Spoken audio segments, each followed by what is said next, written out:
I'm a beginner to editing with some experience editing my own short and long form content, but I want to improve my editing. Whilst I was editing my last video, I realised that I need some more plugins, so I went on Google to try and find some more plugins, and I stumbled across this thing called MotionVFX DesignStudio. And I had a little look around the library and I really liked what I saw, and I started the 2-week free trial for it. So what actually is MotionVFX DesignStudio? It's a huge library of loads of different plugins, like tens of plugins from this company called Motion VFX, big name for video editing, and it's a lot of their plugins in this one place, and there's 8,000 motion design elements that are kind of drag and drop. And the company was recently acquired by Apple, so it integrates really well with Final Cut Pro, which is my editing software. All it is just a extension window, and you can drag and drop elements straight into your timeline. It's really quick, really helpful, and you don't have to leave Final Cut Pro. I'm in the 2-week trial right now, but how much does it cost? It costs, for me in the UK, of £309, which is very, very expensive. And it's also another subscription. It averages to around £22 per month. So another subscription, it's very expensive. You don't actually get to own any of the plugins, but that's absolutely fine by me. I do not care. I just want to use these high quality motion design elements. So I've already had a look at the library and I found 10 things that I would use absolutely all the time. And I also found 3 crazy edits just to show the extremes of what is actually in this library. Whilst researching and looking for effects to show in this video, I've come to really enjoy the library. There's so many motion design elements, obviously 8,000, with different collections from YouTubers and also different collections for different types of videos. For example, they're called M and then something, like M Business, M Gym, M Dining. So many collections of plugins of elements within each one. Transitions, intros, backgrounds, full screen, animations. I'll show off a few in a second, but what I really like about this from what I've seen so far is that everything's all in one place. But let's start with the 10 that I found after some brief research that I would use absolutely all the time. 10 effects. So the first effect, a simple zoom in and zoom out, something that I would absolutely use all the time. This is very helpful because it just kind of acts like a adjustment layer and goes over your footage, zooms in, zooms out, whereas normally in Final Cut Pro it's a little bit more of a headache. You have to set a keyframe, you go to the endpoint and then you adjust the slide to find what you want. This is a lot easier, and for each of these motion design elements there is so much customization. This one's very straightforward, there's not that much stuff.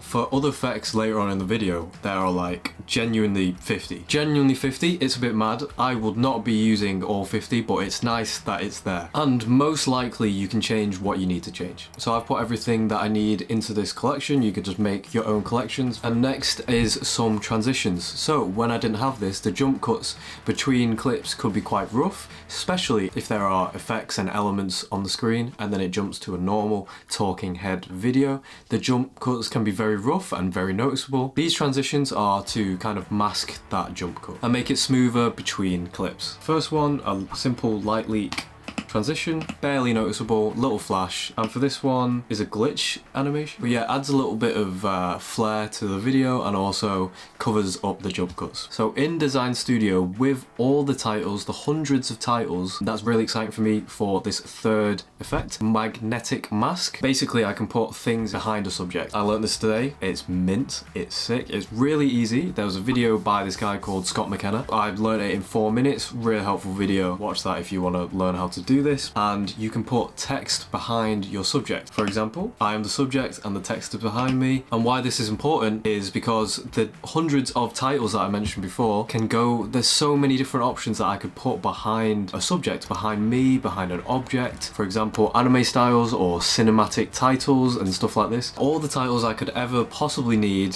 that I could use with this effect are here in the DesignStudio. Next, number 4, the film looks, or LUTs as I call them, color grading. So I got this color look, I messed around a little bit. As you can see, there's so many adjustable settings. I'll find one or find a recommendation, use it all the time. Now the next thing, M captions. This is really, really good for short form editing and also for long form, but short form very, very important. I will personally be using this a little bit for long form just little clips where I want to highlight what I say. It's really easy. You can just click up here on this puzzle piece thing, click My Captions AI, find a clip. You might have to make a compound clip if it's multiple clips, but just make a compound clip and it will go into your library on the side, and then you drag that file into the drop file here. You get loads of settings again. You can change the resolution to a short form reel or TikTok. This is for a YouTube video, the resolution. You can change the font, color, size, position. As you can see, there's even more settings. You can change whether you want it uppercase and all that stuff. Pick a language. There's 90 languages that you can pick from. And then this, once it's finished analyzing, which is very quick, like 10 seconds, if that, captions come up. So it's just the text. It doesn't change the actual file. It just comes up with the text, and it will look like this, a block of captions. So you can edit each one individually, but they come as a block, and it lines up with what I say here. The next thing, call to actions. So call to actions, very important. It's annoying saying like and subscribe to the camera, so if you can find subtle ways, not subtle, but ways of showing these call to actions, so subscribe, like, share the video, stuff like that, without saying it, I'm a big fan of it. And I found this call to action which shows liking a video and subscribing, and it looks like this. I can't believe it's just a drag and drop element. All these are drag and drop elements, and you can customize loads. So yeah, can't believe the quality of this animation here. Is a simple drag and drop, really easy to do. You can customize it yourself and build on top of it. It would take me a very long time to learn how to do that. So number 7, lower third. Go in the lower third, they're usually text. The one that I've decided to go for here is handwriting. Is handwriting kind of doodling? This is what it looks like.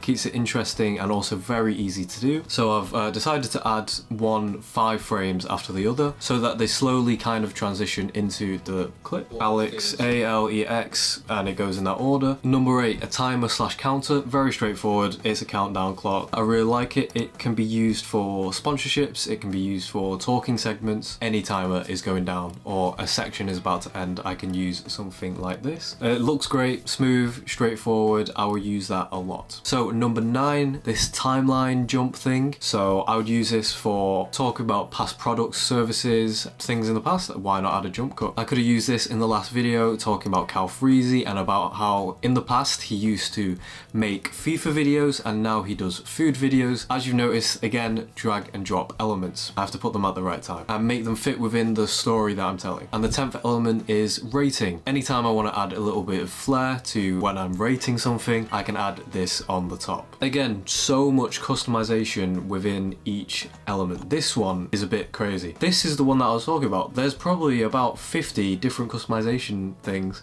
for this. I'll just show off a few. Bar width, change the width of the bar, height of the bar, spread of the stars, 3 stars, 2.5 stars, mess around with each setting. Well, get the element, customize it so that it's your own, put it in the right time, make it fit with the story. Okay, so these are the 3 crazy mad edits that show the extremes of this library. Yeah, the first one will be this arrow tracking effect, or just general tracking effects. There are so many effects where it can have tracking. This is very advanced. So the one that I've picked here is arrow. You turn the tracking tool on, and then this square thing, that dot in the middle of the square, is where the main thing, the arrow, will track. So if I were to move this onto my nose, it would track my nose. And then you click this thing here so that it tracks before and tracks after, and it tracks the frame by frame. This next part, full screen anime animations. I've used the magnetic mask thing, so I've put me as a subject and anime background thing behind me. And yeah, this is what it looks like. I can't believe how simple and easy that is to do. Obviously, it doesn't look great because nothing's happening to warrant an anime background. Yeah, the fact that I can just simply drag and drop this onto the timeline. And then this bit, I've used crazy flame animation and this anime blink, it's called. Drag and drop onto the timeline. And this one at the very end, this news preset full screen animation thing, I can't believe that it's a simple drag and drop onto the timeline. What is going on? It looks great. Here we go. Drag and drop onto the timeline. What is going on? It looks great. Here we go. What? How is that possible? As a simple drag and drop, click on it again, and there are so many settings that I can change within this animation. Like, I could the text. Here, I can change this text here at the bottom, this bit up here as well. this bit at the top and it just changes it. It's really good. And there will be thousands of motion design elements that I haven't used yet, such as camera movements, backgrounds, intros, overlay effects, the different collections, the business collection, the M dining collection, M gym, and the 50, 60 other different collections all in one space. So in conclusion, is this worth it for me? For my personal experience, I think so. Obviously I've got 2 more weeks of this trial to decide. So far, from my experience, I love it. I can't believe they are simple drag and drop elements, as I keep on saying, and everything is in the same place. Apple have bought this company. It's integrated great with Final Cut Pro with just the extended window, and I am likely to find everything that I could possibly need right now anyways for editing within the Motion VFX DesignStudio, and with separate plugins slowly build them up over time. And it's very annoying when you're editing a video and you need something but you don't have it, and then you have to go and buy another plugin. I believe from my experience that I won't have to deal with that anytime soon anyway, with all elements that are in this library. And within this DesignStudio, this is where I really can believe that I could maybe do some of these really high quality edits that you see on social media. So I have a few nitpicks. Absolutely does not take away from it really at all for me, but a few nitpicks. But I understand, you know, these are crazy elements, crazy effects, and they have to render. It's a bit of a mix of really high quality effects, but also a older, not as powerful laptop. So I understand, that is absolutely fine.